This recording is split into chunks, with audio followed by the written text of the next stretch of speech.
सबका इस पंढरपुर भू वैकुंठा में स्वागत है, जहाँ पर आज हम श्री शुक उवाच सुखदेव गोस्वामी के द्वारा कहे गए इस संवाद को चर्चा कर रहे हैं। सुखदेव गोस्वामी ने चर्चा करते वक्त परीक्षित महाराज को बताया कि जब कलयुग आएगा, तो अभी कौन सा युग चल रहा है, तो आ चुका है, तो यानी तब तो एक भविष्यवाणी करी गई थी, लेकिन अभी वो भविष्यवाणी पूरी दिखाई देती है कि राजन, जब कलयुग के प्रबल प्रभाव से धर्म, सत्य, पवित्रता, क्षमा, दया, आयु, शारीरिक बल, स्मरण शक्ति का प्रतिदिन क्षीण होना निश्चित है। तो अभी द्वापर युग को समाप्त हुए लगभग 5000 साल बीत गए और अभी इन सभी वस्तुओं के अंदर ह्रास हो रहा है। सबसे पहले क्या घट रहा है? धर्म घट रहा है। क्या घट रहा है? धर्म घट रहा है। प्राय अभी समाज में अधार्मिकता का प्रकोप है। कल हम देहू में कथा कर रहे थे और श्री तुकाराम जी महाराज का गुणगान गा रहे थे, तो वहाँ पर उनके 10वें वंशज विराजमान है। वो माता जी कथा सुनी, बाद में आकर के बोले कि मैं प्रार्थना करती हूँ आपके लिए कि आपको तुकाराम महाराज पूर्ण कृपा करें, क्योंकि जैसा वर्णन आपने तुकाराम जी का किया है, नास्तिक लोगों के ऊपर आपने एक तमाचा मारा है। और वो लोग जो बोलते हैं ऐसा होता नहीं, कुछ नहीं होता, ये सब झूठ है, भक्त लोग को भी वैकुंठ नहीं जाते हैं, कुछ नहीं होता है, उसका आपने बहुत सुंदर व्याख्यान किया है। तो बिल्कुल सत्य बात है, धर्म नास्तिकता की ओर जा रहा है। और ऐसे वक्त में श्रील प्रभुपाद की कृपा से आज पूरी पृथ्वी पर हम लोग विदेश यात्रा भी करते हैं, भागवत जी को लेकर के जाते हैं, तो देखने को मिलता है कि बहुत कम संख्या में पृथ्वी में लोग भक्त हैं। पहले तो मनुष्य ही नहीं है, पशु जैसा समाज है, द्विपद पशु, मांसाहारी, मदिरा पीने वाले, व्यभिचार करने वाले। उनमें भी कोई कोई भाग्यशाली है तो वो मनुष्य बन जाते हैं। श्रील प्रभुपाद जी से किसी ने प्रश्न किया, 16 माला 4 नियम कैसे होगा, ये तो बड़ी मुश्किल है भक्ति। प्रभुपाद जी बोले ये भक्ति नहीं है, ये तो मनुष्य बनने के लिए, भक्ति तो इसके बाद शुरू होती है। ये तो मनुष्य बनने के लिए। ये भी अगर कोई ये भी नहीं कर रहा है तो वो मनुष्य नहीं है, वो पशु समान है। कल एक भक्त ने प्रश्न किया यात्रा के दौरान कि भगवान ने असुर बनाए ही क्यों, केवल देवता ही बनाते तो धर्म की स्थापना होती। हर जगह एक ही मानसिकता के लोग होते, भगवान समान धार्मिक लोगों को पैदा करते, धर्म होता और सब भजन करते। भगवान ने नेगेटिव लोग, अधार्मिकता को बनाए क्यों, असुर बनाए क्यों? तो मैंने उनको बोला, आचार्यगण कहते हैं कि भगवान ने कुछ नहीं बनाया। जैसे किसी भी वैज्ञानिक ने आज तक आविष्कार में अंधकार का आविष्कार नहीं किया है। किसका किया है? लाइट का किया है, उजाले का किया है, दीपक का किया है, लेकिन किसी ने आज तक अंधकार का आविष्कार नहीं किया। दीपावली में कोई नहीं कहता जरा थोड़ा अंधकार खरीद लाना, दीपावली समाप्त हो गई है, अब थोड़ा अंधकार ले आना। ये वैज्ञानिक का नाम नोबेल पुरस्कार, इन्होंने अंधकार का आविष्कार किया था। तो अंधकार क्या है?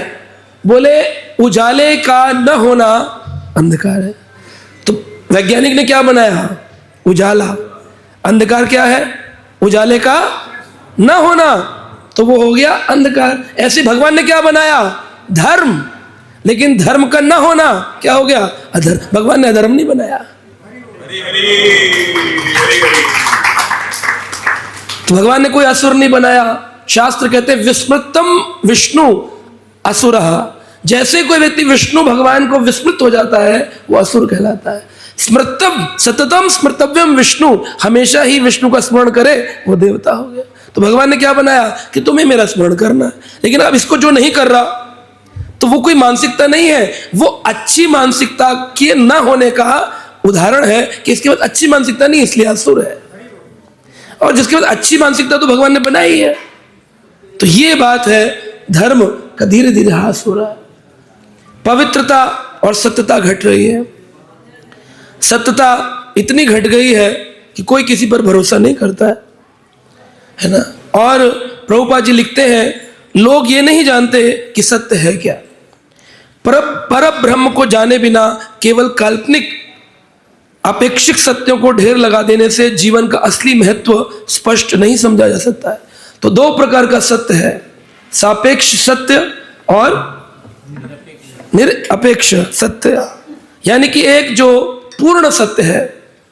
उपनिषदों में कहा गया, ईशोपनिषद के प्रमुख में कहा गया क्या, ओम पूर्णमिदं पूर्णात् पूर्णम उदच्यते पूर्णस्य पूर्णम आदाय पूर्णम एव अवशिष्यते।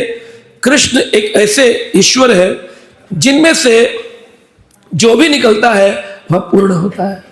पूर्ण के निकल जाने पर भी जो बचता है वह भी पूर्ण होता है। और हमेशा ऐसा नहीं होता है, 100 में से 10 रुपए निकले तो कितने बचते हैं, 90 बचते हैं। लेकिन भगवान में से, भगवान के निकल जाने पर भी जो निकलता है वो भी भगवान होता है और जो बचता है वह भी भगवान होता है।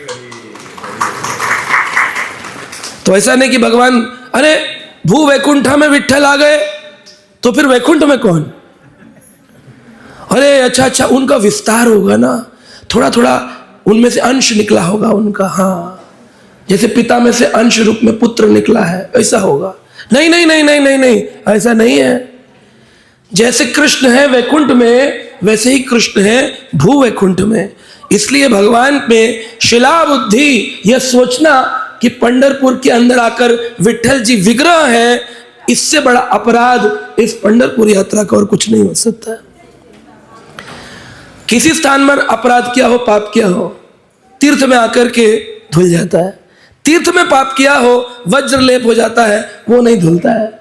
लेकिन अगर तीर्थ में भी पाप किया हो, वह पंढरपुर आकर के धुल जाता है। ऐसा कोई पाप नहीं है जो इस भू वैकुंठ में प्रवेश करने के बाद आपके शरीर में विशेष रह सके। तो अभी आप लोग क्या हो चुके हैं, पाप मुक्त। अब यहां पर कोई पाप लगता है, ब्रह्म हत्या, निंदा, चुगली, कुछ लगता है? बोले कुछ नहीं लगता। यहां बस एक ही पाप लगता है, क्या, भगवान को विग्रह मान लेना कि अरे आर्चा अवतार है ना भगवान का। ना ना ना ना, हर धाम में भगवान आए और अपनी लीलाओं को संवरण करके चले गए। कृष्ण आए द्वापर युग में बलका तीर्थ से वापस धाम को गए। रामचंद्र भगवान आए और आकर के अयोध्या धाम से अपने साकेत को पुनः संवरण करके अपनी लीलाओं को समाप्त करके चले गए। लेकिन भू वैकुंठा पंढरपुर में पंडरीनाथ भगवान पुंडलिक के लिए आए तो गए नहीं है, यही विराजमान है।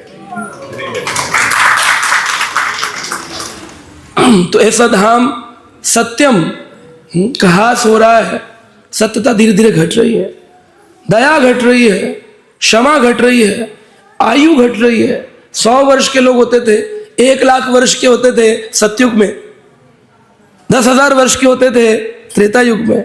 भगवान रामचंद्र ने 13,000 वर्षों तक अपनी लीलाएं करी। द्वापर युग आया, 1,000 वर्ष आयु हो गई। श्री भीष्म पितामह 350 वर्ष के थे। भगवान श्री कृष्ण 125 वर्ष की लीला की। अर्जुन ने जब गीता सुनी 90 वर्ष के थे। हाँ, तो आप सोचिए 90 वर्ष में युद्ध कर रहा है कोई व्यक्ति। हमारा वाला तो घर से निकल नहीं सकता 90 वर्ष में, उसका तो परिवार ही कहता है निकले और गए। तो ऐसी स्थिति का सोचिए कितना हास हो गया। पूर्व काल में आज से कुछ वर्ष पूर्व हमारे बुजुर्ग 100 वर्ष तक जीते थे, और आज 70-80 पे भी कोई मरता है, शरीर त्याग करता, तो कहते ठीक है, अच्छा है, ज्यादा कुछ नहीं है, ठीक है। 50 पर भी स्वीकार करने लग गए धीरे धीरे। ये घटती जाएगी आयु, और घटते घटते अंत में 10 वर्षीय व्यक्ति को अगर कोई गुजर जाएगा, कहेगा अरे बस बढ़िया, 10 साल के गए, कोई छोटा थोड़ी, बढ़िया है, और क्या, बढ़िया मस्त लाइफ जिया 10 साल। हाँ, तो ये घटेगी आयु, शारीरिक बल घटेगा। आप देख ही सकते हैं, लोग वारी करते हैं देहू से, पैठन से, आलंदी से, पांव से चल के 250 किलोमीटर। राम कृष्ण हरि जय जय राम कृष्ण हरि, राम कृष्ण हरि जय जय राम कृष्ण हरि, राम कृष्ण हरि जय जय राम कृष्ण हरि, राम कृष्ण हरि जय जय। करते करते पैदल चल के विट्ठल की वारी करते हुए जितने भी भक्त आते हैं वो आराम से आकर के भी 24 घंटा दर्शन के लिए खड़े रहते लाए। हम लोग देहू से चले, कल रात को पहुंचे, शारीरिक बल देखने योग्य था लोगों का। सामान भी कौन चढ़ाए सोच रहे थे किस तरह। और मुझे नहीं लगता कि कोई 90 वर्ष 80 वर्ष का है, सब 70 से लगभग आयु के नीचे नीचे ही है, कुछ 2-4 हो 70 से 50 होंगे। कोई कमर पकड़ के लेटा था, क्योंकि मैंने फार्मा में पढ़ाई की है तो भक्त लोग मेरा दुरुपयोग कहें या दूसरा उपयोग कहें, कथा भी सुनते हैं, प्रश्न भी करते हैं, काउंसलिंग भी लेते हैं, दवाई भी पूछते हैं। दवाई दी रात में सबको, धीरे धीरे सबको जितना दे सकता था दवाई दी। फिर सुबह उठने के लिए चिंता, 2:30 बजे सोए हैं, कैसे उठे, मंगल आरती कैसे करें, कैसे होगा। तो शारीरिक बल पूर्ण रूप में घट गया है। हाँ, 24 घंटे लाइन में वो दर्शन के लिए चिंतित है। साक्षात भगवान को मिलने जा रहे हैं आप, और मिलने जाने से पहले मन में है प्रभु जी कितने घंटे खड़ा रहना पड़ेगा। नारद जी आए, वारी चल रही थी, सब लोग विठ्ठल विठ्ठल विठ्ठल कर रहे थे। नारद जी ने कहा भगवान सब आपके वैकुंठ में आना चाहते थे, इसलिए भू वैकुंठ यात्रा कर रहे। तो नारद जी आप इनमें से किसी एक व्यक्ति को तो ले लीजिए, इतने वर्ष हो गए। बोले तुम देखो इसमें से किसको लेना है। तो देखिए एक बुजुर्ग वर थे 90 वर्ष के, बिल्कुल एकदम ध्यान मुद्रा में भजन कर रहे थे। बोले इनको लेते हैं। नारद जी आए, बोले तुम्हें भगवान ने बुला लिया है, अब भू वैकुंठ नहीं, सीधा आध्यात्मिक वैकुंठ में जाना है तुमको। तुम्हारा विमान आ गया है। तुकाराम जी का तुम भजन गाते हो, तुकाराम ज्ञान दे विठोबा विठोबा, आ गया देखो, चलो चलो बैठो। बोला कितने दिन का सामान पैक कर लो। ओ वैकुंठ जाके भी वापस आने की इच्छा है। वैकुंठ का मतलब क्या? ना तद भसाए तो सूर्यो न शशांको न पावकः यत् गत्वा न निवर्तन्ते तद्धामं परमं मम। मेरे धाम में आने के बाद वापस हम लोग तो रिटर्न टिकट करा के आए हैं। देखिए हमारी कैसी इच्छा वैकुंठ जाने की। क्या फायदा, आने का टिकट कराना चाहिए, जाने का नहीं। अगर भगवान बोले मैं तुम्हें रखना चाहता हूं तो प्रभु जी कहेंगे मेरा कॉल बाकी है अभी, हाँ, मुझे जाना है अभी वापस। हमारी इच्छा ही है संसार में रहने की, हम जाना ही नहीं चाहते। भक्ति तो हमारा नाटक है, ढोंग है ऊपर का, है ना। लेकिन अगर चित्त में भगवान को जाने की भाव हो तो यही वो धाम है जहां यत् गत्वा न निवर्तते तद्धामं परमं मम। कितने लोग हैं आप जो चाहते हैं कि वैकुंठ विमान आ जाए आपका यहां से? हाँ। तो देखेंगे, अभी हम एक हाथ तो खड़ा किए हैं। विमान आएगा तो पूछेंगे बस कितने बजे की प्रभु जी। कोई नहीं जाना चाहता है, सिर्फ छलावा है। हम अपने को, स्वयं को, प्रभु को, सब कुछ छल रहा है। हम झूठ बोलते हैं अपने आप से कि हम भगवान के भक्त हैं, ये झूठ है। हम भगवान को सीढ़ी बना करके अपनी भौतिक इच्छाओं को पूरा करना चाहते हैं, और कोई इच्छा नहीं हमारी। मान, प्रतिष्ठा, बड़ाई, प्रसिद्धि, यही कामना है। लेकिन भगवान विठ्ठल का ज्ञान ये नहीं है। भगवान हमको स्मरण शक्ति देते हैं। अब भगवान यहां पर बोल रहे हैं कि कलयुग में स्मरण शक्ति, स्मृति का भी कम हो जाना होगा। हमारे पास, सबके पास स्मार्टफोन आ गए, वो वैकुंठ में भी है। स्मार्टफोन, स्मार्ट टीवी, क्यों? मेमोरी डल मेमोरी स्मार्टफोन की इन्वेंशन, आविष्कार का निर्णय करती है कि हम लोग क्या है, हमारी बुद्धि क्षीण हो गई है। स्मरण शक्ति, पहले सबको सारे शास्त्र याद होते थे, स्मरण होते थे, कर्णधार पूरा सुनते थे, याद कर लेते। अभी नोट्स बनाते हैं फिर भी भूल जाते हैं, लिखते हैं, पढ़ते हैं, किताब रखते हैं। यम के दूत आएंगे या विष्णु दूत आएंगे तो बोलते अंत काले च मामेव स्मरण मुक्तवः कलेवरम। अंत में जब कलेवर बदलेगा तब जो स्मरण होगा वह शरीर मिलेगा। यम यम वापि स्मरण भावम त्यजन्ते अंत कलेवरम ताम ताम एव इति कौन्तवे सदा तद भाव भावित। तब हम बोलेंगे स्मरण में अभी कुछ नहीं आ रहा, कुछ नहीं आ रहा, कुछ नहीं आ रहा, क्या करें? 2 मिनट दीजिए, नोट्स कॉपी दिन खोल लूँ, थोड़ा पढ़ूँ। हमारे महाराज, परम पूज्य लोकनाथ स्वामी महाराज एक पुस्तक लिखे भू वैकुंठ, 2 लाइन पढ़ लूँ, बस 2 लाइन, फिर चलूंगा। किताब पढ़ने के लिए है, लेकिन पढ़कर के अपनी स्मृति में रखने के लिए है।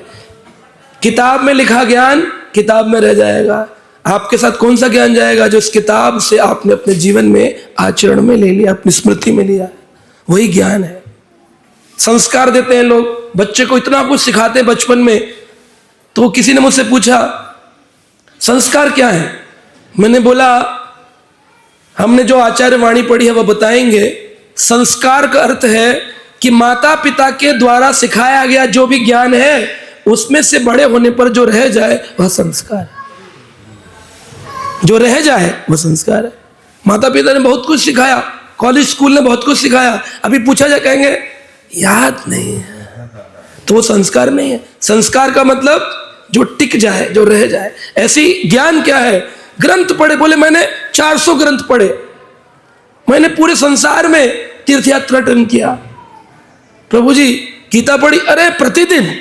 अच्छा भागवत पढ़ी, अरे रोज। चैतन्य चरितमृत कंठस्थ है, एक श्लोक सुनाइए, क्या हो गया? स्मरण शक्ति नहीं। यानी कि अब जब अगर यही मृत्यु काल हो तो क्या स्मरण हुआ? शून्य, जीरो। तो शून्यवादी हो गया। किसी से बोले, माइक देके बोले बोलिए जरा 2 मिनट भगवान के बारे में, है प्रभु मैं तैयार नहीं। अगर ये अंतिम काल हो तो आपकी तैयारी क्या है? श्रील प्रभुपाद जी कहते हैं असली जप, असली भजन, असली तीर्थ यात्रा, असली ग्रंथ वही है जब पढ़ते वक्त, जपते वक्त, तीर्थ जाते वक्त, प्रसाद पाते वक्त यह सोचा जाए यह मेरे इस शरीर का अंतिम जप, अंतिम ग्रंथ, अंतिम तीर्थ यात्रा, अंतिम प्रसाद है। उसके बाद फिर देखिए आपकी रुचि कैसी बन जाएगी।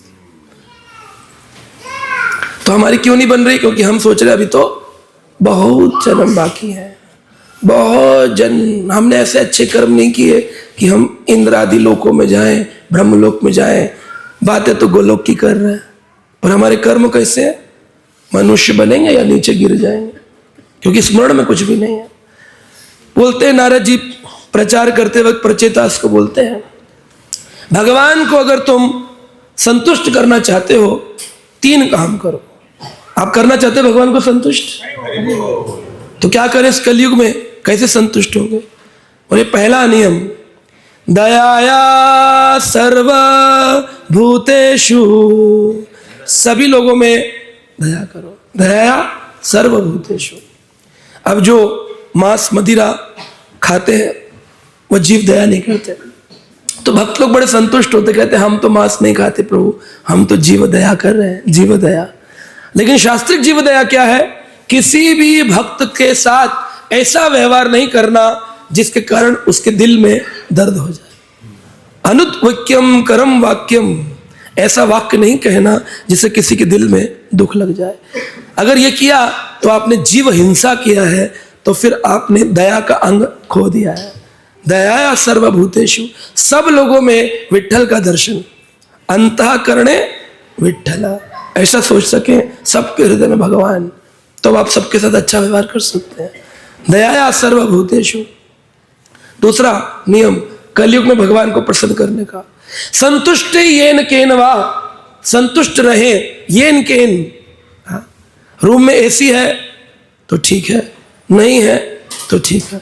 ऐसा नहीं होना चाहिए कि एसी नहीं तो ऐसी तेसी हो गई, ऐसा नहीं होना चाहिए। बस मिले तो ठीक, नहीं मिले तो ठीक। व्यक्ति को हर परिस्थिति में येन केन संतुष्टि ही, संतोषे परमम सुखम। धन, प्रसाद, भोजन, घर, बंगला जो हो उसमें संतुष्ट, संतुष्ट येन केन वहा। तीसरा दिया नारद जी कहते हैं सर्व इंद्रिया उपशांतया। क्या है तीसरा? सर्व इंद्रिया उपशांत। हमारी इंद्रियां जो हैं वो भौतिक संसार से हटके भगवान की ओर लग जाए। अगर ये कर लिया, दयाया सर्वभूतेषु संतुष्टे येन केन वा सर्व इंद्रिया उपशांताय तुष्यन्ति आशु जनार्दन। भगवान जनार्दन जल्दी प्रसन्न हो जाते हैं। श्रील प्रभुपाद जी ने इसी प्रचार को पूरे विश्व में किया, सब लोगों पर दया करी। पापी तापी यथाची लो, हरि नाम उद्धारी लो। हर व्यक्ति का उद्धार किया, हर व्यक्ति को हरि नाम दिया, हर व्यक्ति से प्रेम किया। और जिस परिस्थिति में रहे, टाइपराइटर चोरी हो गया, का मकान नहीं मिला, शिष्य नहीं मिले, जो भी परिस्थिति थी, संतुष्ट रहे और सर्व इंद्रिया उपशांता, अपनी समस्त इंद्रियों को श्री कृष्ण की सेवा में नियुक्त किया। उन्होंने भगवान को प्रसन्न किया। जिस प्रकार अनेक वारकरी संप्रदाय के साधु वैकुंठ चले गए, श्रील प्रभुपाद जी इसी प्रकार भगवत धाम गमन किए, सबके मध्य में हरि नाम का उच्चारण करते हुए हरे कृष्णा कृष्णा कृष्णा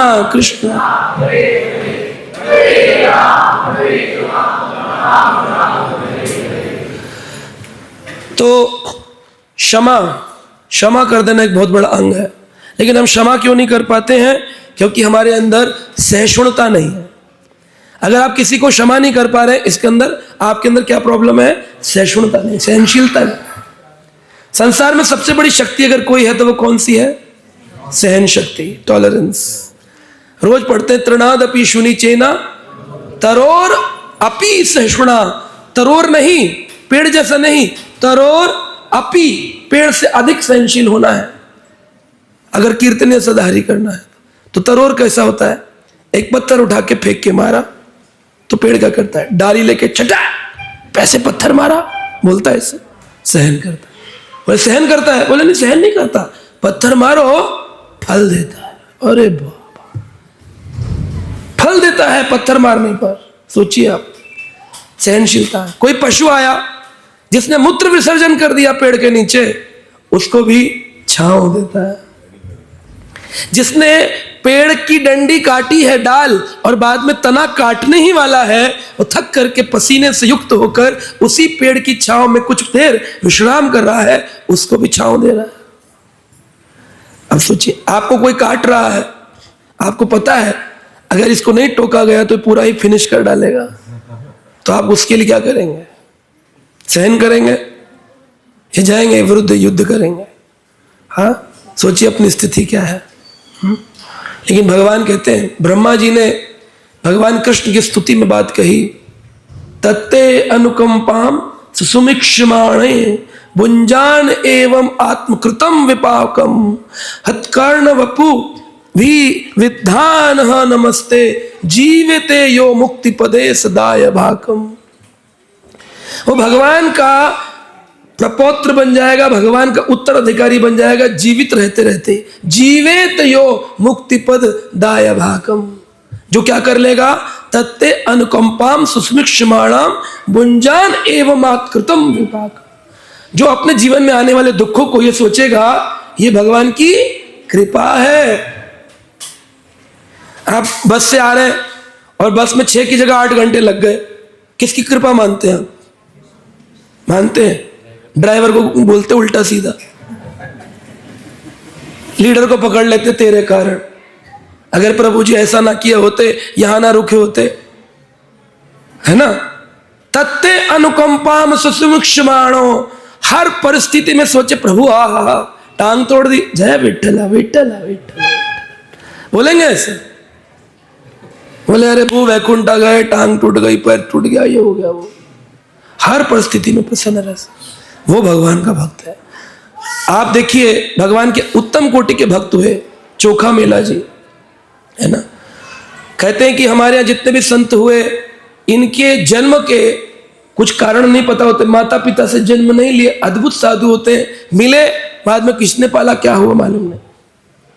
आज यहाँ पर देखेंगे चोखा मेला संत है ना प्रभु, इधर चोखा मेला जी, कहते हैं कि वो उनके जो पिताजी थे वो कुछ निर्माण कार्य किया करते थे, मंदिर आदि, और ऐसे भगवान की सेवा में रहते थे, कुछ धन कमाते थे, लेकिन चेतना भगवत भक्ति की थी। आप देखिए चेतना सबसे प्रमुख है।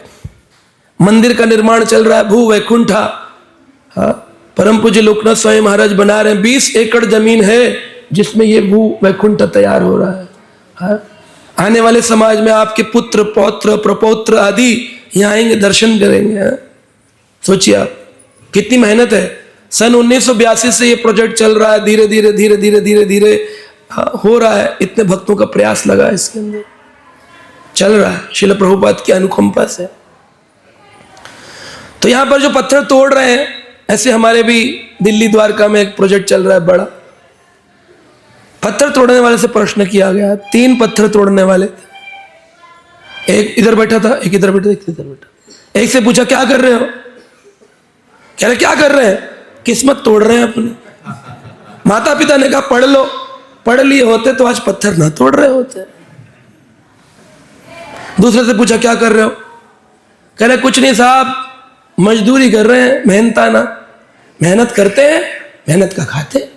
आपको अच्छा लगता है काम, अब जो है भगवान ने जो दिया, जो दिया भगवान ने। तीसरे से पूछा आप क्या कर रहे हो, बोला जी मैं तो अपने भाग्य को बहुत भूरी भूरी धन्यवाद देता हूं। क्यों, मैं निकृष्ट जीव, एक छोटे परिवार में जन्म लिया, लेकिन मुझे नहीं पता था भगवान अपने मंदिर निर्माण की सेवा में मुझे लगाएंगे। मैं प्रतिदिन भगवान का मंदिर बना रहा हूं, ये मेरा सौभाग्य है। तीनों का कार्य एक, तीनों की भावना भिन्न। सेवा करते मंदिर में, क्या भावना है आपकी, सेवा करते जीवन में आते मंदिर, भाव क्या है आपका। तो भगवान भावग्राही जनार्दन है, क्रियाग्राही नहीं है। मैंने ये किया, मैंने वो किया, मैंने ऐसा किया, मैंने वैसा किया। भाव क्या था करते वक्त, सूक्ष्म कार्य में क्या हो, भाव युक्त होकर सभी वैष्णवों को प्रणाम करके, उनकी कभी निंदा ना करके आप चलेंगे तो आप देखेंगे छोटी सी छोटी सेवा में भी अद्भुत आनंद का अनुभव आपको होगा। जीवेत यो मुक्ति पद दाय भाकम, जीते जी मुक्ति पद शब्द लिखा है, परंतु चैतन्य चरितामृत में बताया गया कि मुक्ति पद नहीं है, भक्ति पद ही है। क्योंकि मुक्ति तो भक्त के घर पे दासी बन जाती है, तो मुक्ति पद दाय भाकम नहीं, भक्ति पद दाय भाकम है। सार्वभौम भट्टाचार्य और श्री चैतन्य महाप्रभु के संवाद में आ रहा है, भक्ति पद दाय भाकम। चोखा मेला जी के बताते हैं कि जो माता पिता थे वो ब्राह्मण थे, और कहते हैं कि ब्राह्मण परिवार में इनका जन्म क्या हुआ मालूम नहीं, माता पिता को कहीं से प्राप्त हुए और उनको लेकर के और जीने लगे। तो विठलनाथ भगवान के पास आ रहे थे, तो रास्ते से कुछ आम खरीदे, और आम खरीद के आ रहे हैं चढ़ाने के लिए। तो इस प्रकार से रास्ते के अंदर ही देखते हैं कि एक छोटा सा बालक आया। आज हो सकता है कि आप जा रहे दर्शन करने, अब लोग बोलते नहीं नहीं प्रभु हम वहीं जाएंगे दर्शन करने, है ना, प्रभु जी आपके साथ जाएं या अलग चले जाएं, आपका तो टाइम बहुत लंबा चलेगा प्रभु। भगवान परीक्षा लेते हैं पल पल पर, परीक्षा लेने के लिए भगवान आए। छोटा सा विठलनाथ रूप बनाया, तो भगवान ने ब्राह्मण का एक रूप लिया, छोटे बालक का। तो आकर के बोले कहाँ जा रहे हैं, बोले आम चढ़ाने भगवान को। बोले मुझे बहुत भूख लगी है, मुझे खिलाएंगे।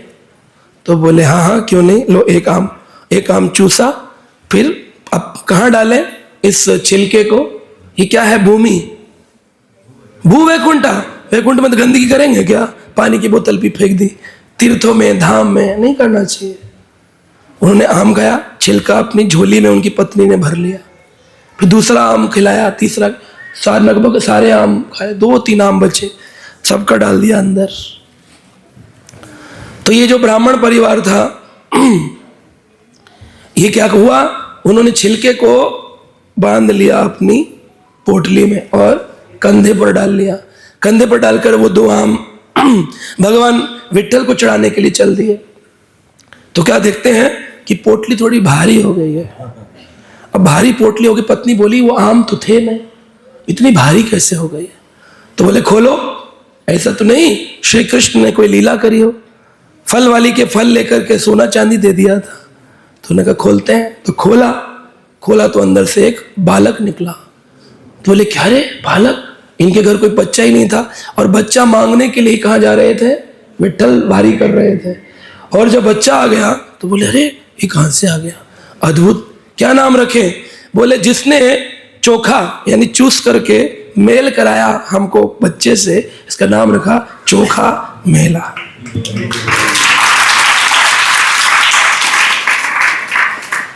तो सोचिए आप किस प्रकार से भगवान आपके जाने से पहले आपके भाव जान रहे, बताना नहीं है। श्री रामचंद्र भगवान विभीषण को लेकर के युद्ध करने गए, लोग बोलते घर का भेदी लंका ढाए। सही है, सही है कि नहीं है? बोलते तो है, हम भी बोलते सब लोग। बिल्कुल गलत वाक्य है, क्योंकि विभीषण कोई घर के भेदी नहीं है, भगवान के परम भक्त हैं, चिरंजीवी हैं। वह विभीषण से भगवान ने पूछा रावण मरेगा कैसे? बोले प्रभु इसकी नाभि में अमृत कुंड है, आप एक तीर चलाइए सुखा दीजिए, मर जाएगा। लोग बोले पूछा ना रामचंद्र ने विभीषण से, तो क्या पूछना पड़ा भगवान को? अंतर्यामी भगवान को नहीं पता कैसे मरेगा? क्यों? मैंने ही तो दिया है इसको अमृत कुंड, भगवान को नहीं पता। पूछा क्यों? यह देखने के लिए कि विभीषण की शरणागति में कहीं भ्रातृ प्रेम तो नहीं अटका हुआ है। भगवान ने पूछा मरेगा कैसे? बोले इसकी नाभि में। भगवान मुस्कुराए, वेरी नाइस, बहुत अच्छा है, तुम्हारे अंदर संपूर्ण शरणागति, भाई का कोई प्रेम नहीं है, प्रभु प्रेम है। तो इस प्रकार से अनेक बार ऐसी चीजें होती हैं। तो कहते हैं कि वो जो ब्राह्मण थे वो चोखा मेला को घबरा गए, बोले अब इसको हम नहीं ले जा सकते, भगवत प्रसाद है ये, हम कैसे ले जाएंगे इसको अपने घर? क्योंकि अगर ले गए ये वैकुंठ का बच्चा है, तो वैकुंठ के बच्चे, वैकुंठ की चीटी को भी नहीं ले जाना चाहिए, यहां से कुछ भी चीज नहीं ले जा सकते उठा करके, वैकुंठ की चीज वैकुंठ में रहनी चाहिए। रामानुजाचार्य जी तिरुपति जी का दर्शन करने गए, बोले मैं पर्वत पे नहीं चढ़ूंगा, तिरुमला पर्वत पे। क्यों? बोले ऊपर बालाजी भगवान का घर है, और ये पर्वत क्या है? बोले उन्हीं का तो स्थान है, तो मैं भगवान के स्थान में पांव रखकर चढ़ूं, ये नहीं कर सकता, घुटनों के बल जाऊंगा। रामानुजाचार्य जी का पीछे पीछे और भी शिष्य घुटनों के बल, पूरे घुटने छिल गए, धीरे धीरे पर्वत पर चढ़े, कई घंटों में ऊपर पहुंचे। तो बालाजी में क्या मिलता है? लड्डू। कंट्रोवर्सी भी हो गई थी लड्डू पर, अभी बहुत बड़ी। बालाजी का एक लड्डू मिलता है, वो लड्डू प्रसाद बालाजी का लेके पोटली में बांध लिया, खाया नहीं, नीचे आ गए। कैसे आए? घुटनों के बल। जब नीचे पहुंच गए घुटनों के बल, खोला तो उसमें एक चीटी निकली, मीठे में तो आ ही जाती। चीटी देखी तो बोले अरे ऊपर बालाजी की वैकुंठ चीटी नीचे आ गई, मुझसे बहुत बड़ा अपराध हो गया, एक चीटी मेरे साथ आ गई है। हम होते तो क्या करते? या तो फेंक देते या तो मार देते। बहुत ऊंचे भक्त होंगे तो उसको छोड़ देंगे, नॉर्मल होंगे तो मार देंगे, झाड़ कर फेंक देंगे अपना लड्डू पेट में। लेकिन उन्होंने क्या किया? बोले बहुत बड़ा अपराध हो गया, भगवान का एक चीटी रूपी सेवक, मैंने उसको उस सेवा से विहीन कर दिया है। पुनः पोटली में बांधा और प्रेम पूर्वक ध्यान होते हुए कि मर ना जाए, फिर घुटनों के बल पूरा पर्वत चढ़ा, फिर तिरुपति बालाजी छोड़ा, फिर घुटनों के बल नीचे। तो चोखा मेला जी को उनके माता पिता वहीं स्थान पर त्याग कर चले गए। बोले ये वैकुंठ का चाहे बच्चा, हम नहीं, हम तो बहुत ठीक है, कैसे ले जाए? छोड़ गए। अब बड़े चमत्कारी थे, तो कहते इस प्रकार उनका परिवार जब छोड़ गया, और एक चर्मकार थे, जो चर्मकार होते हैं ना, चमड़ी का जो कार्य करते हैं, उस परिवार ने, जो शूद्र जाति है, उन्होंने उनको ले लिया और लेकर के उस बच्चे का पालन पोषण प्रारंभ कर दिया इसी स्थान पर। अब जन्म से तो देखा जाए ब्राह्मण के पुत्र हुए, लेकिन क्योंकि जान नहीं रहे हैं, इसलिए क्या जाना जाता है कि भाई किस परिवार में पले? चर्मकार परिवार में पले। तो भगवान विठ्ठल का दर्शन करने के लिए प्रवेश करने का प्रयास किए, तो जितने भी ब्राह्मण थे वो घमंडी हो जाते हैं। मैं भी एक ब्राह्मण परिवार से आता हूँ, मथुरा के चतुर्वेदी ब्राह्मण परिवार से। बहुत प्रयास करे समझाने का, लेकिन उनको भक्ति समझ नहीं आती है, क्योंकि धाम में जन्म लेकर, वो भी उच्च कुल में, बहुत घमंड होता है व्यक्ति, समझाना बहुत मुश्किल है। हमारे गुरु महाराज जी कहते थे अगर 2-4 भी बदल दिया आपने तो बहुत बड़ी बात हो जाएगी, बहुत मुश्किल है। 2-3 को तो लाया था, 6-7 महीने बाद चले गए, भक्ति नहीं करते, वो डर उनका वो बीच में आता है, हमने तो ऐसा पढ़ा है, हमने तो बचपन से सुना है, 40 साल हमने ये किया, 50 साल हमने, उनका ज्ञान उतना सब जानते हैं ना, वो भक्ति की निर्मलता, भक्ति की शरणागति उनको स्वीकार नहीं होती। तो इसलिए स्मार्त ब्राह्मण जब पूजा करते थे, उन्होंने देखा चोखा मेला जी जो हैं वो केले लेकर के भगवान को भोग लगाने के लिए ला रहे। एक दिन उनके मन में भाव था, ब्राह्मणों ने पकड़ करके खूब उनकी पिटाई करी। पहले मना किए, जब वो नहीं माने तो उनको खूब मारे।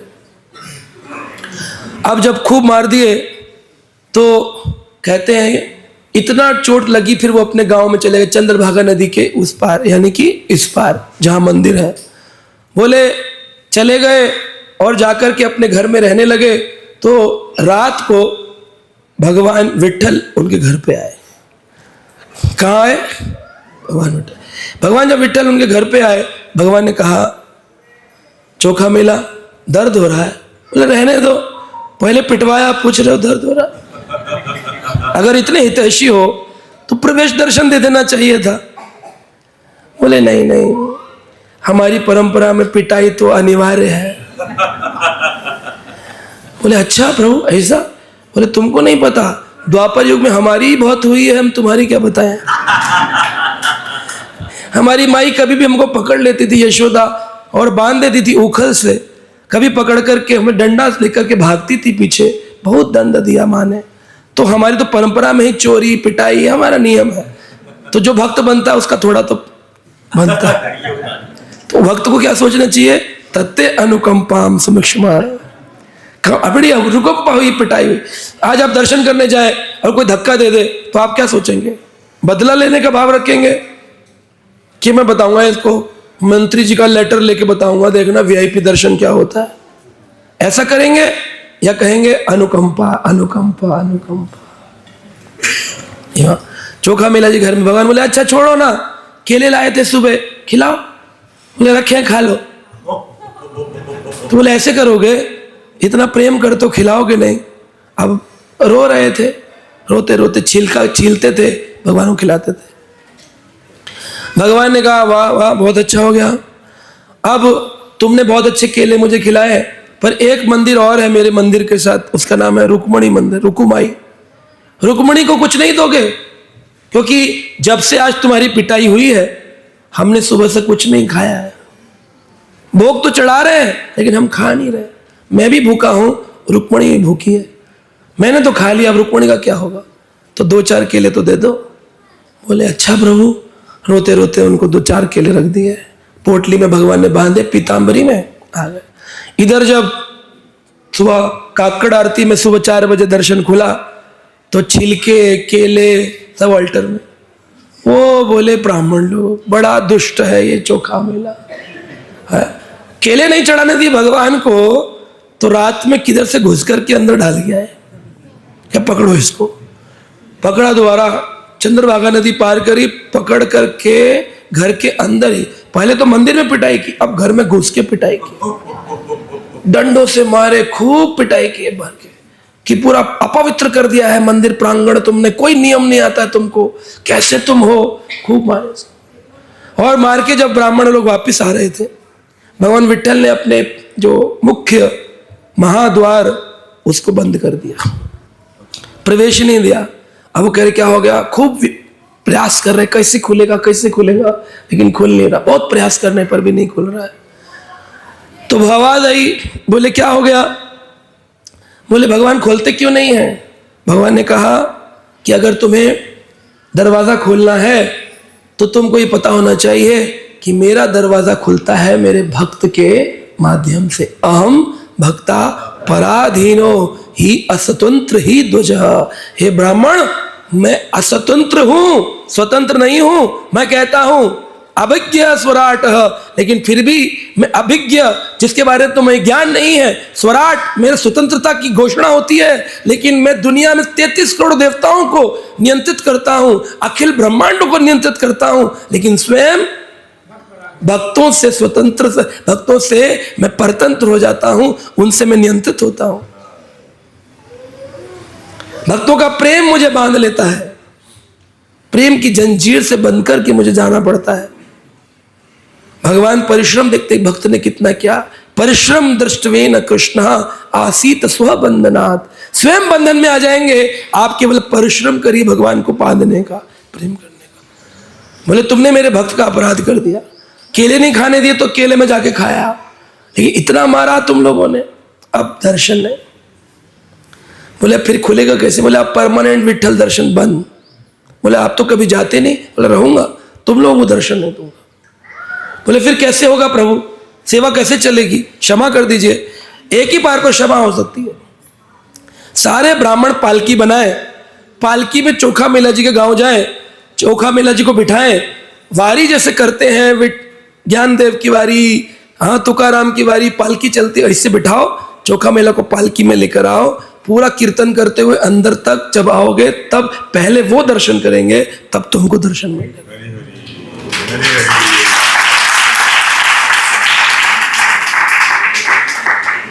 तो इस प्रकार प्रभुपाद जी भी बताते हैं श्रीमद् भागवत में, सवे पुंसाम परो धर्मा यथोर भक्तिर अदुक्षजे।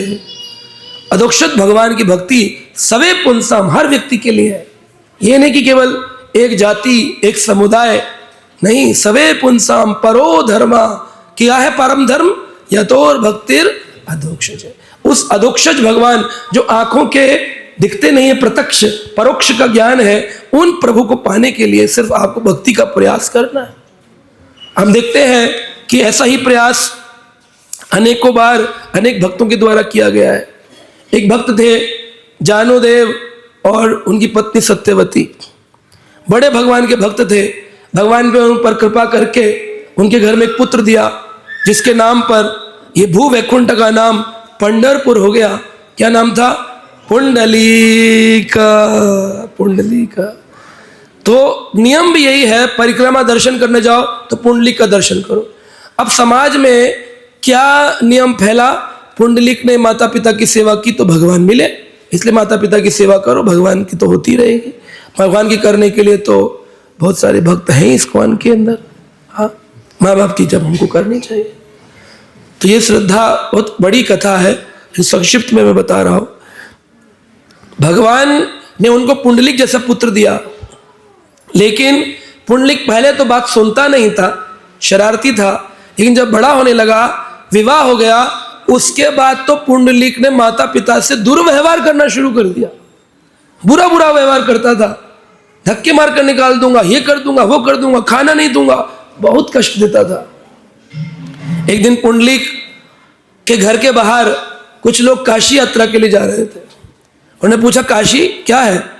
बोले, पृथ्वी पर कई प्रकार के स्थान हैं जहां जाने से व्यक्ति पवित्र होता है। प्रयाग, काशी, मथुरा, सप्तपुरियां हैं, द्वारिका। काशी जा रहे हैं? हाँ। तो सोचा मैं भी जाता हूं, थोड़ा काशी घुमाऊंगा, पत्नी को भी साथ ले चलता हूं और माता पिता को भी ले चलता हूं। इसी बहाने माता पिता को काशी ले जाऊंगा और चुपके से गायब हो जाऊंगा।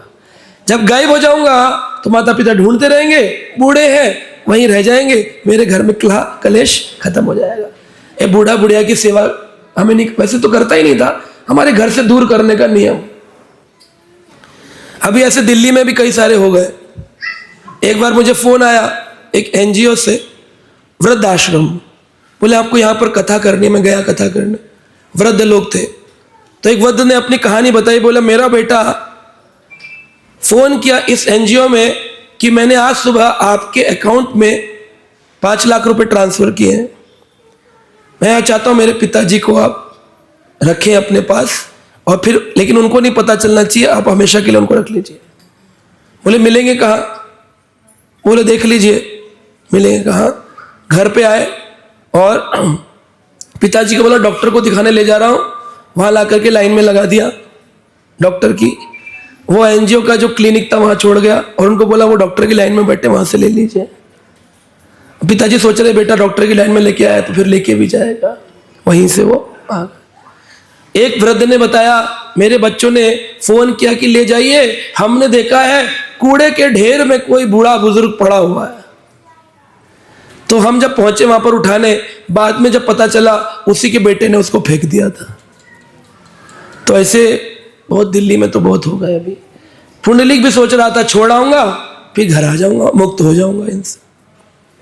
दोनों जब गए तो रात में काशी पहुंचने से पहले एक स्थान था कुक्कुट मुनि का आश्रम। तो उस कुक्कुट ऋषि के आश्रम में रुके रात को। तो सुबह ब्रह्म वेला में उसने देखा 3 स्त्रियां पूरे कक्ष को साफ कर रही हैं, झाड़ू लगा रही हैं और तैयारी कर रही हैं, लेपन कर रही हैं। बड़ा प्रसन्न हुआ, बोला ये कौन है? अंदर गई कक्ष में और बाहर निकली तो गोरी, पहले आई थी तो काली थी और गोरी हो गई। विस्मित होकर के उसने प्रश्न किया, माता कौन है आप तीनों? कहा मैं गंगा, मैं यमुना, मैं सरस्वती। बोले तो प्रयाग त्रिवेणी में जो है? बोले हाँ। बोले आप यहाँ क्या कर रही हैं? बोले सारे पापी आते हैं, अभी कुंभ में तो 63 करोड़ आए थे, उसमें से कुछ ही भक्त होते हैं, सब भक्त नहीं होते। कुछ फोटो खिंचाने जाते हैं, कुछ गंदा करने जाते हैं, कुछ रील बनाने जाते हैं, कुछ वीडियो बनाने जाते हैं, कुछ प्रसिद्धि के लिए जाते हैं, कुछ दिखाने के लिए जाते हैं, लेकिन भक्त बहुत कम होते हैं। तो इतनी सारी भीड़ होती है, उसमें कई पापी भी होते हैं, कई भक्त भी होते हैं। तो वो पापी आते हैं, नहाते हैं, गंदा कर देते। लोगों ने कुंभ में जूते पहनकर गंगा स्नान किया, गंगा के अंदर मूत्र विसर्जन किया। गंगा स्नान के नियम दिए गए, जैसे वस्त्र में जाए गीले वस्त्र में आए, जूते उतार कर जाए, प्रणाम करें, मूत्र विसर्जन ना करें, कपड़े ना धोएं, उस जल को पोंछे नहीं, गीले ही वस्त्र में सूखे। कई नियम दिए गए पुराण के अंदर, एक भी व्यक्ति पालन नहीं करता। और जो नहीं करता, गंगा महिमा में लिखा है उस व्यक्ति को नरकों में जाना पड़ता है, नरक घोरम। ये गए, नहाए, जल्दी जल्दी पोछा, कपड़े पहने आ गए, आपने गंगा की कृपा को तुरंत झाड़ दिया। कर्ण सागर का जल है, वैकुंठ से आ रहा है। चंद्रभागा में शिवजी का श्वेत जल भरा हुआ है। तो हम लोगों को पता नहीं होता महिमा, हम सोचते बस नहा लो और दर्शन कर लो, मुक्त हो गए। पशु भी तो घूम रहे हैं यहां पर, घूम रहे कि नहीं घूम रहे? छिपकली भी घूमती मंदिर में, मक्खी भी उड़ती है मिठाई पे, है ना? तो वो कभी मुक्त नहीं होती है। सलिल बुद्धि तीर्थ यात्रा की नहीं होनी चाहिए कि नहाना धोना ही बस तीर्थ का नियम है। उसकी महिमा क्या? एक एक कण के अंदर शक्ति है।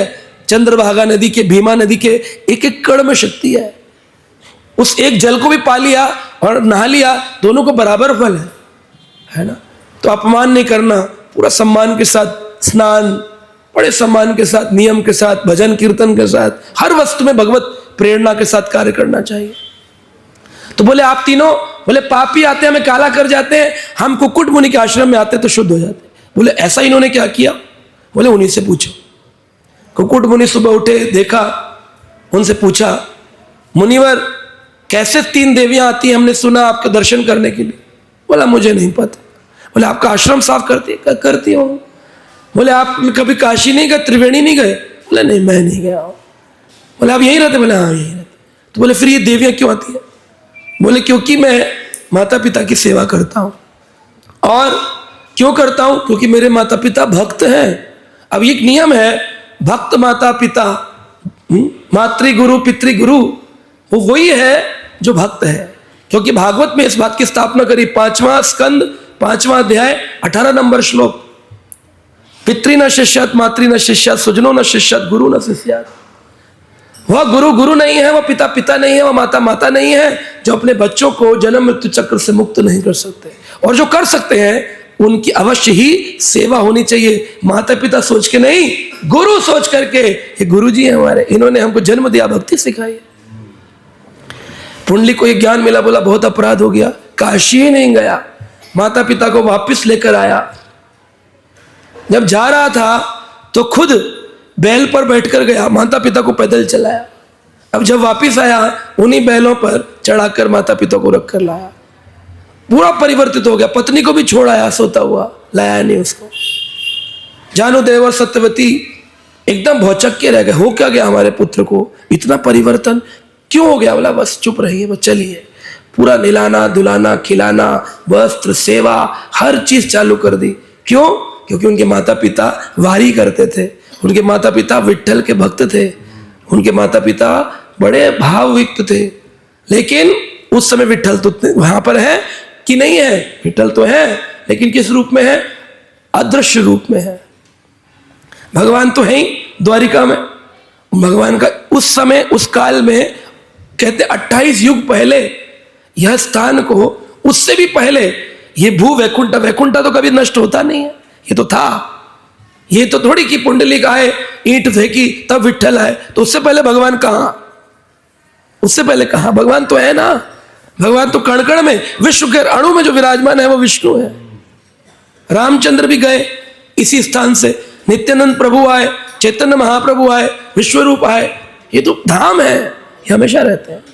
कभी कभी भगवान आते हैं, कहते हैं हरि व्यापक सर्वत्र समान, प्रेम से प्रकट हो ही मैं जाना, प्रेम से प्रकट होते हैं। तो पुंडलिक जब सेवा कर रहे थे तो भगवान एक दिन द्वार पर आए उनके। भगवान बोले पुंडलिका, तो पुंडलिक चिल्लाए भगवान। तो बोला प्रभु थोड़ा सा क्षमा कर दीजिए, अभी माता पिता की सेवा चल रही है, पाँव दबाता हूँ, एक बार सेवा पूरी हो जाए तब फिर मैं आऊँगा। भगवान बोले ठीक है मैं वेट करता हूँ। बोले नहीं, जब कोई आए तो उसका सम्मान होना चाहिए, क्योंकि मैं ज़्यादा अमीर नहीं हूँ, गरीब हूँ, तो मैं एक काम करता हूँ, आपको ईंट दे देता हूँ, आप इस पर खड़े हो जाइए। ईंट को बोलते हैं विट, विट पर जो खड़े हो गए तो हो गया नाम विठ्ठला। विठ्ठला भगवान की, विठ्ठल हो गए, विठ्ठल भगवान हो गए। अब जो ये विठ्ठल भगवान हो गए, भगवान खड़े रहे। अब प्रश्न उठ सकता है, भगवान कमर पर हाथ रखकर क्यों खड़े हैं? भगवान अगर वेट करना था तो ऐसे भी खड़े हो सकते थे, ऐसे भी कर सकते थे। ऐसे क्यों भगवान खड़े हुए? त्रिभंग ललितम ठाकुर किसी भी रूप में खड़े हो सकते थे, कमर पे क्यों हाथ रखा? तो बोलते हैं, आचार्यों ने वर्णन किया है, भगवान कहते हैं कि जो भी व्यक्ति पुंडलिक की तरह भक्त माता पिता गुरु की सेवा करता है, माता पिता की सेवा नहीं है, भक्त माता पिता, और माता पिता गुरु ना हो, अगर भगवान के भक्त ना हो तो वो तज्जी हैं, छोड़ देने चाहिए उनका। भले ही आप शारीरिक उनकी सेवा करें, लेकिन मानसिक त्याग देना चाहिए। बोले किसी ने त्यागा है? बोले हाँ, भरत महाराज ने अपनी मां का त्याग किया, जो राम को घर से निकाल दी। जो भगवान का भक्त नहीं है उसका त्याग कर देना चाहिए। जाके प्रियना राम विदेही तजिए ताहे परम स्नेही। बोले किसी ने त्यागा?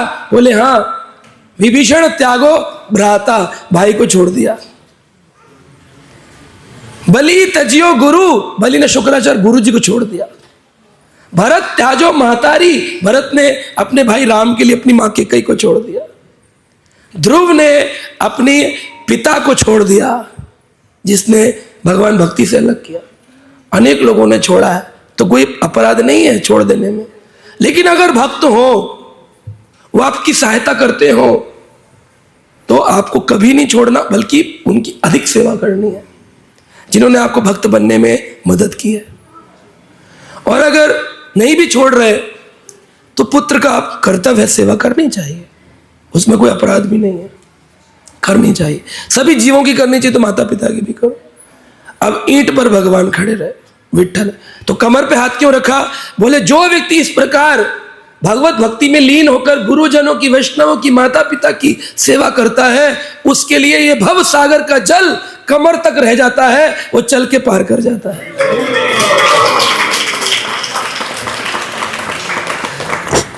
तो बोले यहां पर रुक्मणी माता भी आई, वो क्यों आई? इसकी भी एक लंबी घटना है। कहते हैं कृष्ण जो थे, उनके एक बार सिर में दर्द हो गया द्वारका में।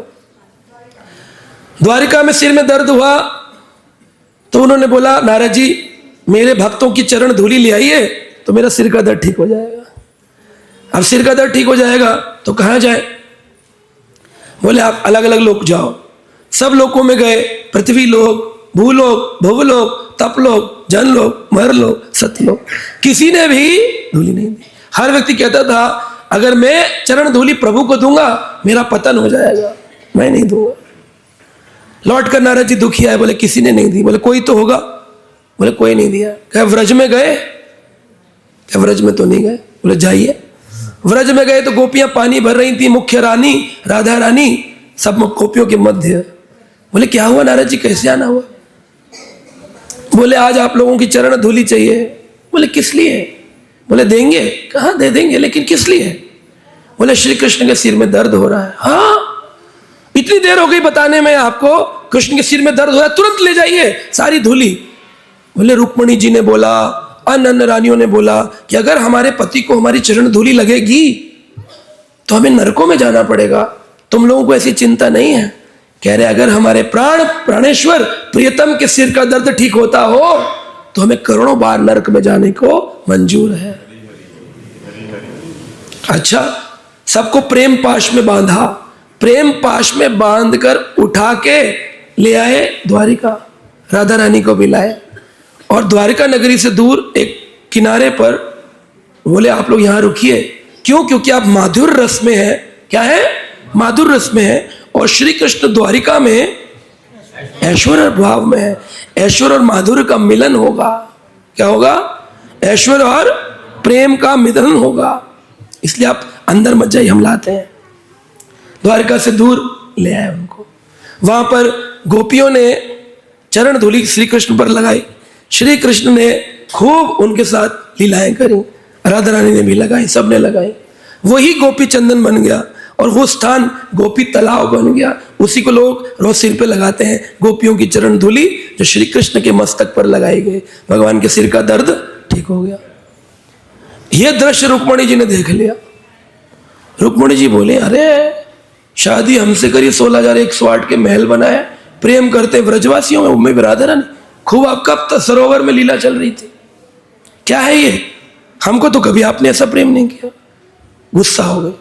भगवान ने समझाया, नहीं नहीं वो व्रज का प्रेम है, वो मेरे बाल लीला है, वो मेरी बचपन है। वो समझी नहीं। बहुत समझाया, बोली नहीं मैं तो जा रही हूँ। कहाँ जा रही हूँ? द्वारिका में मिलने अपने एक भक्त से। इतना बोल करके आ गई। क्या नाम है भक्त का? बोले उनका नाम है पुंडलीका। पुंडलीक से मिलने जा रहे हो। तो वहां से रुक्मणी जी निकली थी पुंडलीक से मिलने के लिए, उस लीला से। और यहाँ पर भगवान विठल पुंडलीक के लिए पहले आ गए और इस प्रकार से रुक्मणी जी आए। कई बार लोग ऐसी भी कथा सुनाते हैं कि भगवान वैकुंठ से भू वैकुंठ आ गए, तो रुक्मणी जी ने कहा मेरे प्रभु कहाँ चले गए हैं, तो उनको ढूंढती ढूंढती यहां पर आ गई। लेकिन मुख्य कारण क्या है कि वह माधुर्य रस का देखकर ऐश्वर्य का जो भाव युक्त हुआ, उसके मिश्रण से वह यहां पर दौड़ी आए। इसीलिए जो भगवान विठल है उनके स्वरूप को विस्मय स्वरूप कहते हैं। विस्मित कर देने वाला स्वरूप है, विस्मय स्वरूपा। इस माधुर्य में भगवान का रूप कैसा है? माधुर्य भी है, ऐश्वर्य भी है। तो ऐश्वर्य बोले कि माधुर्य बोले? बोले माधुर्य बोलेंगे। लेकिन वो तो द्वारका से आए ना, रुक्मणी द्वारकाधीश तो ऐश्वर्य भाव है, तो वृंदावन भाव तो नहीं है। व्रज भक्ति तो ऊंची भक्ति है, ये तो द्वारका भक्ति हो गई। बोले नहीं, यहां पर दोनों का मिश्रण है। इसलिए जो द्वारकाधीश है इस किस रूप में? विराट माधुर्य रूप में है। विराट माधुर्यता, विराट माधुर्यता। बोले ईंट ही क्यों दी? पत्थर क्यों नहीं दे दिया? लकड़ी क्यों नहीं दे दी बैठने के लिए? शंकर भगवान पार्वती को बता रहे हैं, कह रहे हैं ये जो ईंट पर जिसपे भगवान खड़े हैं ये कोई साधारण नहीं है। कौन है? बोले एक बार एक असुर हो गया, वृत्रासुर। वृत्रासुर सुना है? बाद में क्या बना? वृत्रासुर कौन था? चित्रकेतु राजा। चित्रकेतु राजा शिवजी के गोदी में बिठाए पार्वती को देखकर हंस दिए थे, तो मुक्ति पाते पाते रुक गए और असुर बन गए। वह वृत्रासुर असुर जो था, उनको भगवान के एक विश्व रूप को जब मार दिया इंद्र ने, तो उनके पिता तुष्टा ने एक यज्ञ किया जिसमें इंद्र को मारने वाला शत्रु पैदा किया था। लेकिन हो गया इंद्र का जिसके द्वारा इंद्र के द्वारा जिसका वध किया जाए।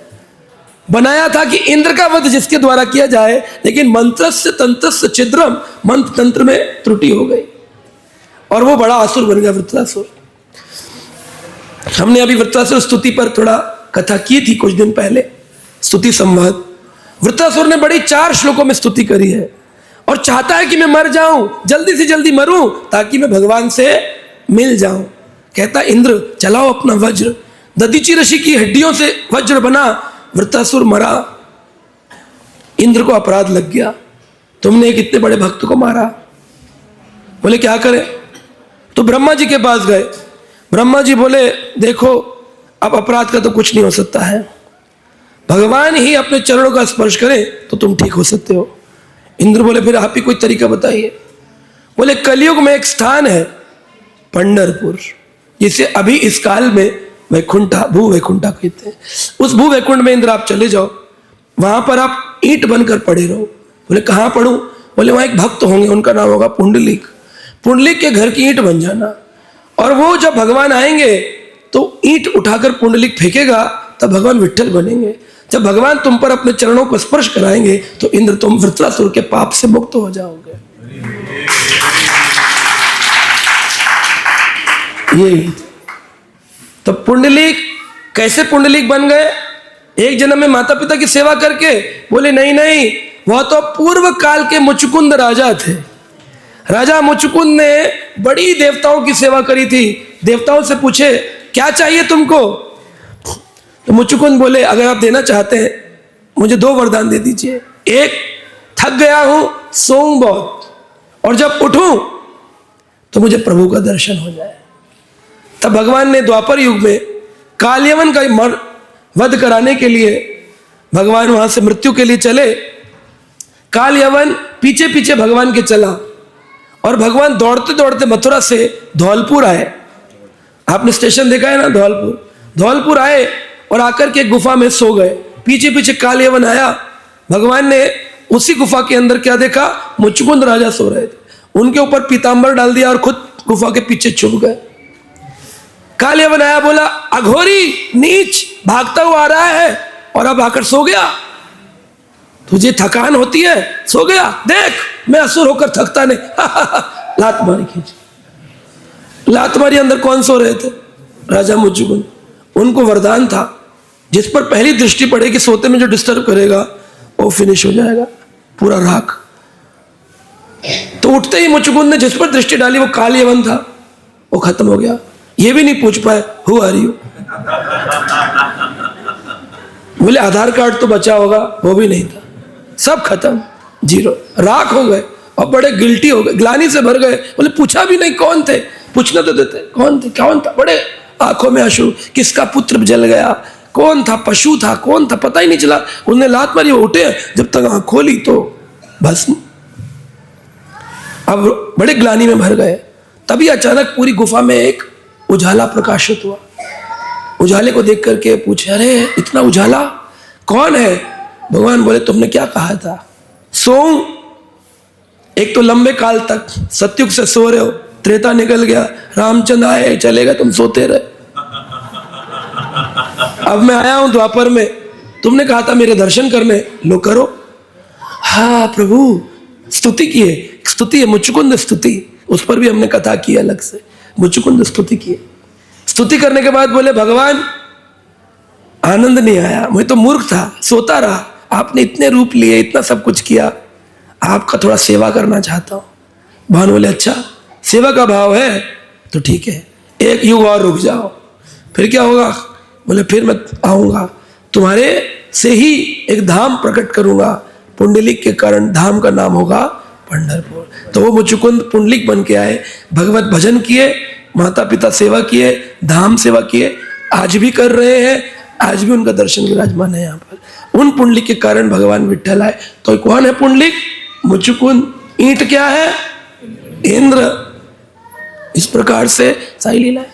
भगवान के शरीर में देखने योग्य बहुत वस्तुएं हैं। जब भगवान का श्रृंगार उतारते हैं, चलाते भगवान को अभिषेक करते हैं, तो यहाँ पर छिद्र है, लात मारी थी भृगु ऋषि ने तो उतना भाग टूटा हुआ भगवान का दिखाई देता है।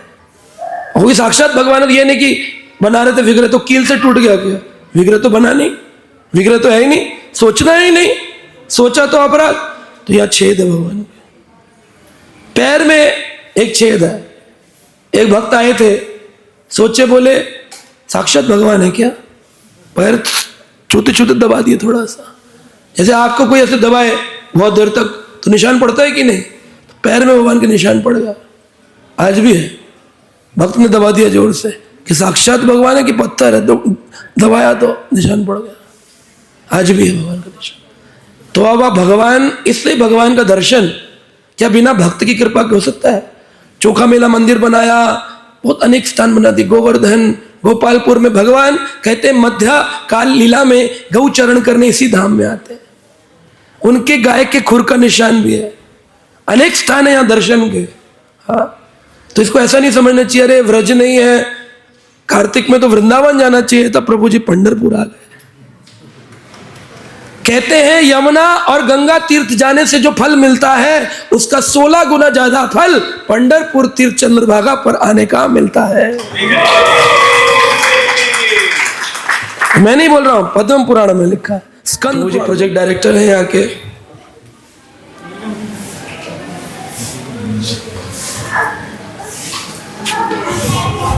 हरे कृष्णा हरे कृष्णा कृष्णा कृष्णा हरे हरे हरे राम राम राम हरे हरे। श्री राधा पंडरीनाथ की जय जगत गुरु श्री प्रभुपाद की जय। आप सभी भक्तों की तो विशेष प्रभु जी का हम धन्यवाद देते हैं, जिनके कारण आप सभी महाराष्ट्र में यहाँ आए। और शुरुआत तो संतों की भूमि से भी आप सभी देहू गए, जी जी जी। तुकाराम महाराज जी का आशीर्वाद लिया, और जिनके कारण विशेष महिमा विट्ठल की पूरे विश्व में फैली हुई है, जिनको जगत गुरु भी कहा जाता है तुकाराम जी को। जी तो जिस प्रकार से तुकाराम जी ने पूरा विश्व को पहचान कराया विट्ठल जी का, तो आप सभी को पंढरपुर धाम में प्रभु जी ने लाया, तो उनके लिए भी हम विशेष धन्यवाद देते हैं। हरि बोल हरि बोल हरि बोल। तो यह है संतों का संग करने का लाभ कि आपको भगवान के चरणों तक ले जाते हैं। कथा के माध्यम से विशेष रूप से प्रभु जी पूरे विश्व को ही मार्गदर्शन कर रहे हैं और हर जगह कथा कर रहे हैं। जैसे प्रभु जी ने बोला कि जैसे YouTube खोलते हैं प्रभु जी का दर्शन हो जाता है। तो हम यही प्रार्थना करते हैं विट्ठल जी के चरणों में कि प्रभु जी के मुख से ये जो कथा चल रही इस प्रकार से ज़्यादा भक्तों के हृदय तक पहुँचे और सभी भक्त भगवान के ऐसे भक्त बने कि इसी जीवन में भगवत धाम लौट जाए। हरी हरी। तो बहुत बहुत धन्यवाद प्रभु जी का। आप ऐसे आते रहिए और भी प्रेरणा देते रहिए उत्तर भारत के सभी भक्तों को कि बार बार यहाँ आते रहें और विट्ठल जी के आशीर्वाद लेते रहें। और एक विशेष बात है कि पूरे ब्रह्मांड में ऐसे एक विग्रह है विट्ठल जी, आप सब जानते होंगे कि हर मंदिर में जाते हो तो दूर से ही दर्शन होता है, बाहर हमको खड़ा होना पड़ता है और फिर भगवान से कुछ जो भी फूल माला जो भी हमको मिलती है कृपा के रूप में वो बाहर ही लेना पड़ता है। लेकिन विशेष कृपा ये है विट्ठल जी की कि आपको भगवान अपने चरणों का स्पर्श कराते हैं। तो ये ब्रह्मांड में एक ही ऐसे भगवान स्वयं विट्ठल जी यहाँ, इस विग्रह नहीं बोलना चाहिए, स्वयं साक्षात भगवान यहाँ हैं जो आपको क्या कर रहे हैं, स्पर्श दिला रहे हैं और ये आपको आशीष दे रहे हैं कि तुम बस अब सही जगह पे सही स्थान पे आए, अब मेरे चरण छोड़ के अब और कहीं जाना नहीं है। हरि ओम। तो बहुत बहुत धन्यवाद आप सभी भक्तों का। आप आते रहिए और विशेष करके प्रभु जी को तो बहुत धन्यवाद देते हैं और आप दर्शन कीजिए, आशीर्वाद लीजिए और आनंद लीजिए। हरे कृष्ण। जीवन में भक्ति और शांति का संचार करना चाहते हैं तो देर किस बात की, जुड़िए हमारे YouTube चैनल कृष्णा टीवी से, जहां आपको मिलेंगे भक्तिमय वीडियोस, प्रेरणादायक भागवत कथाएं और अनमोल आध्यात्मिक ज्ञान। तो अभी सब्सक्राइब करें और हमें फॉलो करें एवं अपने प्रियजनों के साथ ये दिव्य यात्रा साझा करें और आध्यात्मिकता की ओर कदम बढ़ाएं। हरे कृष्णा।